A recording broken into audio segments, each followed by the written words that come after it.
165 చదరపు గజాలు కేవలం 15 లక్షల నుండే. స్వర్గసీమ మీ నివాసాలకు చిరునామా.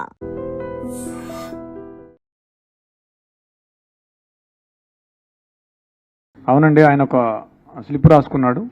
ఆ స్లిప్లో ఏంటంటే ఫస్ట్ ఒక గ్యాసు ప్లస్ టేబుల్ ఎట్లా రెడీ చేసుకోవాలి, తర్వాత లాకు ఆ గ్యాస్ను ఉపయోగించి లాక్ ఎట్లా ఓపెన్ చేయాలి, తర్వాత మనీ ఎట్లా తీసుకోవాలి, మళ్ళీ ఆ గ్యాస్ ఆన్ చేసి ఆ లాక్ చేసి ఎట్లా బయటపడాలి అని చెప్పేసి రాసుకొని లాస్ట్లో మిషన్ డన్ అని రాసుకున్నాడు. అంటే అది ఎప్పుడు రాసుకున్నాం అంటే కొద్దిగా ముందే, అంటే ఒక 1 month బ్యాక్ రాసుకున్నాం అని చెప్తున్నాడు. అంటే ఆయనకి ముందే ఆ థాట్స్ ఉన్నాయని మనకు అర్థమవుతా ఉంది. బ్యాట్ దొంగతనం కోసం వెళ్ళాడు. లేదు, మనం ఎన్నిసార్లు అడిగినా మనీ గురించి చెప్పడం లేదు. నాకు ఆ బ్యాట్ యాక్చువల్గా ఏంటంటే డిసీజ్డ్ వాళ్ళ తమ్ముడు 6 years ఉంటాయి, ఈయన కలిసి క్రికెట్ ఆడేవాళ్ళు. ఆ బ్యాట్ ఈయనకి బాగా నచ్చింది, స్ట్రోక్ బాగా ఉంది, నాకు బాగా నచ్చింది, నాకు ఇవ్వు నేను కూడా ఆడతా అంటే ఇచ్చేవాడు కదా పిల్లవాడు. సో దాంతో నేను ఎట్లయినా దాన్ని సొంతం చేసుకోవాలనే ఆలోచనతో 2-3 daysగా ప్లాన్ చేస్తున్నానని చెప్పాడు దానికోసం.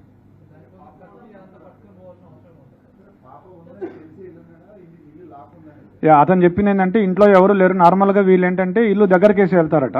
సో అట్లానే ఇంటి బోల్ట్ దగ్గరికి పెట్టి ఉంటారు, ఆ దగ్గరికి వేసి ఉంటారని చెప్పేసి వెళ్ళాడు. సడన్గా పాప ఉంది, పాప ఉన్నా కానీ పాప అప్పుడు టీవీ చూస్తుంది, ఇతను వెనక నుంచి వెళ్ళాడు. అంటే అటువైపు తిరిగి చూస్తుంటే ఆ పాప వెనక నుంచి ఒకటే డోర్ ఉంది, వెనక నుంచి అంటే అదే డోరు, ఆ అమ్మాయి అటు తిరిగి ఉంది. ఇట్లా వెళ్ళి ఆ కిచెన్లో ఉంది బ్యాట్ తీసుకొస్తుంటే అప్పుడు ఆ అలికిడికి పాప చూసి దొంగ అని అరిచింది. అరిస్తే అతను పరిగెత్తబోతే ఆ అమ్మాయి పరిగెత్తుకుంటూ వచ్చి చొక్కా పట్టుకుంది. పట్టుకుంటే ఆ కోపంలో తోసేస్తే మంచం మీద పడింది. మంచం మీద పడ్డాక కళ్ళు మూసుకొని విచక్షణ రహితంగా పొడి చేశానని చెప్పాడు.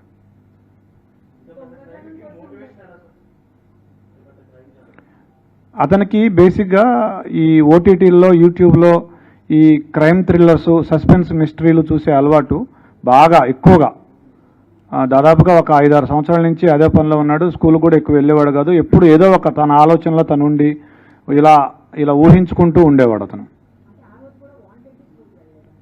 అతనికి స్కూలు ఎగ్గొట్టే అలవాటు ఉండేది. స్కూల్కి వెళ్లకుండా క్రికెట్ ఆడుకోవడం, ఈ ఓటీటీ చూడడం, యూట్యూబ్ చూడడం, ఈ మిస్టరీస్ చూడడం అలవాటు ఉండేది అతనికి. అతను ఎవరైనా చూస్తే వాళ్ళని బెదిరించి రావడం, తర్వాత దాడి చేయటం, ఈ 2 ఉద్దేశాలతో కత్తి తీసుకుపోయినాడు.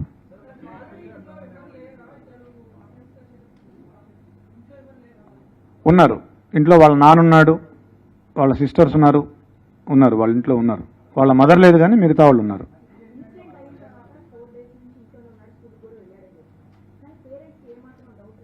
ఎస్, పేరెంట్స్ వాళ్ళ మదరు నిన్న మనం వాళ్ళ మదర్తో మాట్లాడినప్పుడు అనింది, ఫస్ట్ రోజే పోలీసులు ఈ హడావిడి అంతా చేసి నేను అడిగాను మా అబ్బాయిని, ఏరా నువ్వేమైనా చేసావా అని అడిగాను, ఒప్పుకోలేదు. 2వ రోజు కూడా అడిగితే ఏమ్మా నువ్వే నన్ను పట్టించేటట్టున్నావే అని అన్నాడు, నీ మీద ఒట్టు అన్నాడని చెప్పింది వాళ్ళ మదర్.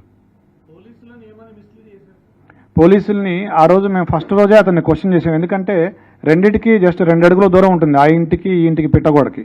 మేము క్వశ్చన్ చేసాం ఆ ఇంట్లో ఉన్న వాళ్ళని, 3rd, 4th floor, వీళ్ళు 4th floorలో ఉంటారు, 3rd floor నుంచి వెళ్ళొచ్చు. పోలీసులకి మాకేం చెప్పారంటే ఆ రోజు నాకు 10:15 ఆ టయానికి డాడీ అని గట్టిగా అరుపులు వినిపించాయి అని చెప్పాడు.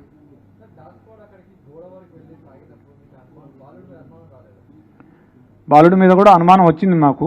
అయితే మేము ఒక లిస్ట్ ఆఫ్ సస్పెక్ట్స్ చేసుకున్నాము, దాని ప్రకారం చేసుకుంటూ వచ్చాము. నిన్న అతన్ని చేశాము. తర్వాత మాకు ఇంకొక క్లూ కూడా వచ్చింది, ఒక పిల్లాడు కూడా సమాచారం ఇచ్చాడు. ఇట్లా ఆ రోజు ఏ రోజైతే అఫెన్స్ జరిగిందో ఆ రోజు మార్నింగ్ 8:30 to 8:45 అతను ఆ గోడ దగ్గర, ఏదైతే గోడ దూకి వెళ్ళే అవకాశం ఉందో ఆ గోడ దగ్గర టచ్ ఆడాడు అతను చాలాసేపు, ఒక 15 minutes. ఆ సమాచారంతో మా అనుమానం ఇంకా ఎక్కువై, మా అనుమానం నిర్ధారణ అయ్యి అతన్ని మళ్ళీ విచారించాము. ఫస్ట్ ఇల్లు సెర్చ్ చేసాము. ఇల్లు సెర్చ్ చేస్తే మాకు ఈ లెటర్ దొరికింది, అతను రాసుకున్న లెటర్ ఏదైతే ఉందో అది. తర్వాత కత్తి కూడా దొరికింది, 3 కత్తులు ఉన్నాయి. ఏ కత్తి అంటే సార్ నల్ల కత్తి, నల్లపిడి ఉంటుంది, దానికి అంచు నల్లగా ఉంటుందని అతనే చెప్పాడు. ఆ కత్తి తీసుకొస్తే ఇదే అని చూపించాడు. బట్టలు ఏం చేశాడంటే అతను అఫెన్స్ చేయగానే ఆ కత్తి అక్కడే కడిగేసి గోడ దూకి మళ్ళీ ఇంట్లోకి వెళ్ళేటప్పుడు వాళ్ళ నాన్న సిస్టర్స్ ఉన్నారు, వాళ్ళు ఏమైనా చూస్తారేమో అని ఆరేసిన షర్ట్ తీసుకొని ఇట్లా అడ్డం పెట్టుకొని ఇంట్లోకి వెళ్ళి బాత్రూంలోకి వెళ్ళి స్నానం చేసి ఆ టీ-షర్టు ప్యాంటు 2 వాషింగ్ మెషిన్లో వేసాడు. But we found some slight blood on the clothes. We have called a special investigation team, forensic team. వాళ్ళు స్పెషల్ లైటింగ్, స్పెషల్ స్పెట్స్ వాడి they are able to found it. I also have seen it.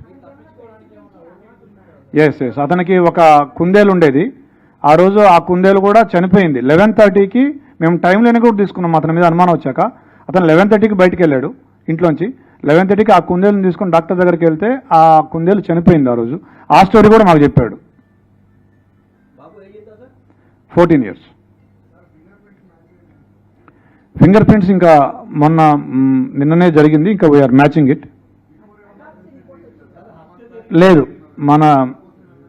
మనకున్న సమాచారం మేరకు ఇంతవరకు అయితే ఏం లేదు. But వాళ్ళ మదర్ చెప్పిన ఒక విషయం ఏంటంటే, అతను 2 months బ్యాక్ అతని దగ్గరికి ఒక ఫోన్ వచ్చింది, సెల్ ఫోను. మేము డబ్బులు ఇవ్వలేదు, ఇతనికి ఎక్కడిది సెల్ ఫోన్ అంటే నేను కొనుక్కున్నా అని చెప్తున్నాడు. డబ్బులు ఎక్కడ ఉంటే చెప్పలేదు. అది వాళ్ళ మదర్ చెప్పిన విషయమే. సో దీన్ని బట్టి మీరు ఏమైనా అనుకోవచ్చు.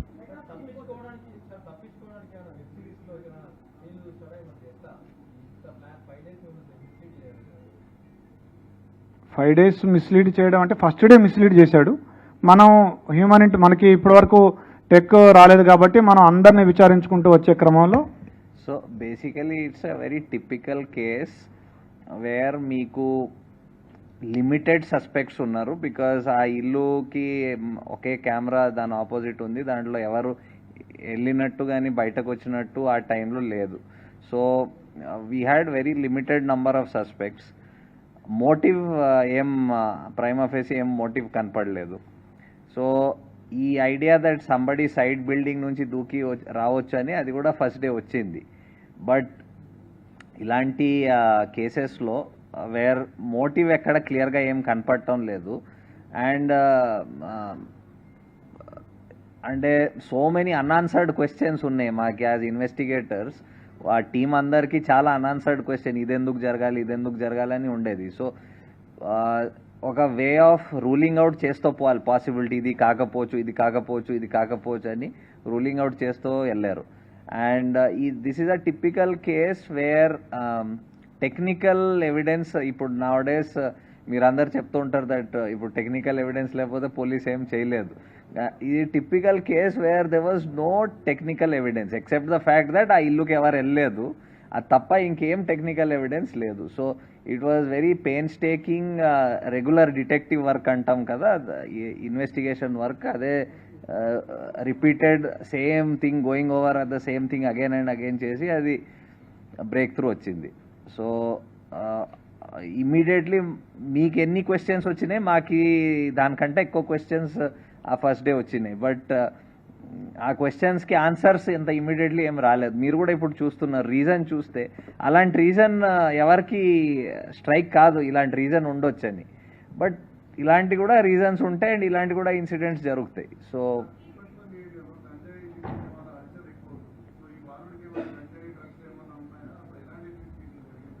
లేదండి, ఆ యాంగిల్ వెరిఫై చేసాము, అట్లాంటిది ఏమీ లేదు.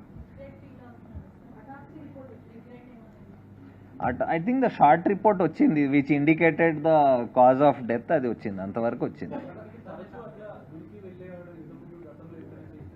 అది కూడా అడిగాము. ఇది రెండోసారి అని చెప్తున్నాడు. అంతకుముందు కూడా ఒకసారి వెళ్ళాను, ఇది రెండోసారి ఇట్లా వెళ్ళానని చెప్తున్నాడు.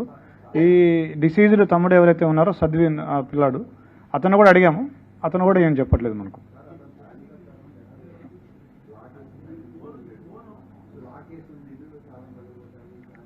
లాక్ అని చెప్పలేదు మనకి. నార్మల్గా వీళ్ళు ఇది వేరే, ఆ లెటర్ ఈ దీనికి సంబంధించింది కాదు. ఆ అమ్మాయి చూడదు, ఆ బ్యాట్ తీసుకొని వెళ్ళిపోదాం అనుకున్నాడు అతను. ఆ అమ్మాయి ఇంకా చూడదు, ఆ బ్యాట్ తీసుకొని పరిగెత్తుకొని వెళ్ళిపోవచ్చు అనుకున్నాడు.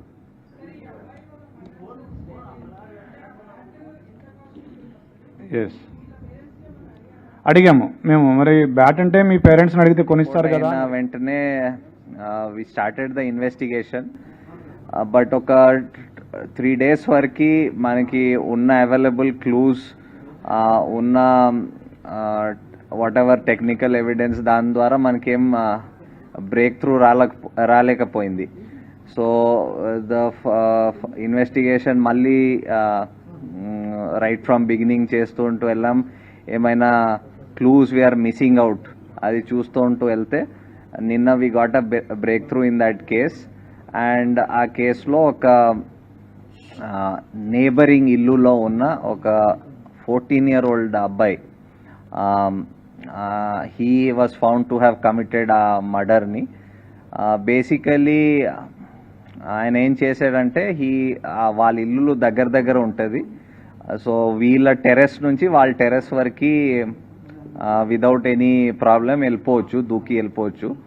సో ఆయన ప్రకారం ఆయన దూకేసి అక్కడ వెళ్ళి ఒక క్రికెట్ బ్యాట్, వాళ్ళ ఇంట్లో ఒక క్రికెట్ బ్యాట్ ఉంటుంది, ఆ క్రికెట్ బ్యాట్ దొంగతనం చేయడం అని ఆయన దగ్గర పెట్టుకోవడం అని అనుకొని వెళ్ళాడు. సో అది వెళ్తప్పుడు అక్కడ అది బ్యాట్ తీసుకొని బయటకు వస్తప్పుడు ఆ పాప హ్యాస్ సీన్ హిమ్. చూసినాక వెంటనే అరిచింది. అరుస్తే ఈయన భయపడి ఇమీడియట్లీ ఆమెకి అక్కడ ఆ ఇంట్లో బెడ్రూమ్లో తోసేసి అక్కడ ఆయన దగ్గర ఆయన ఒక నైఫ్ పట్టుకు వెళ్ళాడు. సో ఆ నైఫ్తో he stabbed her and then వచ్చేసాడు. అండ్ ఇన్ఫ్యాక్ట్ మనకి తర్వాత ఇన్వెస్టిగేషన్ డీటెయిల్లో చూసినప్పుడు మన ఐఓస్ రియలైజ్ దట్ ఇనీషియల్ స్టేజెస్లో కూడా ఆయనతో మాట్లాడేటప్పుడు he had actually misled the investigators by telling that నాకు వినిపించింది, పాప అరిచినట్టు వినిపించింది అండ్ 10 o'clock అలా he try to tell some story around that. So but అది అప్పుడు డిఫరెంట్ సర్కమ్స్టాన్సెస్ ఆ ఇన్వెస్టిగేషన్ చేస్తుంటూ అది తెలిసింది తర్వాత. సో బేసికలీ ఆ కేసు మొత్తం డిటెక్ట్ అయింది, ద మర్డర్ వెపన్ కూడా రికవర్ అయింది, దాంతోపాటు కొన్ని అదర్ ఎవిడెన్స్, అదనపు ఎవిడెన్స్ కూడా మనకి దొరికింది. సో దాని బేసిస్ మీద మేము ఇప్పుడు కేసుకి ముందుకు తీసుకొని ఫైనలైజ్ చేసాం. And for more videos, Please subscribe to iDream. Please subscribe to iDream. Please subscribe iDream. And please subscribe to iDream. For more videos, subscribe to iDream. please like, share and subscribe to the channel. Congratulations, iDream. Subscribe to iDream. Subscribe to iDream. So subscribe to iDream Media. iDream ki iDream team andarki huge congratulations. Please subscribe iDream Media. Please subscribe to iDream. Subscribe iDream. Please subscribe to iDream. iDream అంటే నా కళల channel subscribe చేసుకున్న నోరు తిరుగుతలేదు, మీరైతే గంట గుర్తు కొట్టండి. For more such videos, please subscribe to iDream. Subscribe to iDream. Please subscribe to iDream. Please subscribe iDream Media. Please do subscribe to iDream. Please subscribe to iDream Media. For best entertainment and information, please subscribe iDream. And don't forget to subscribe to iDream.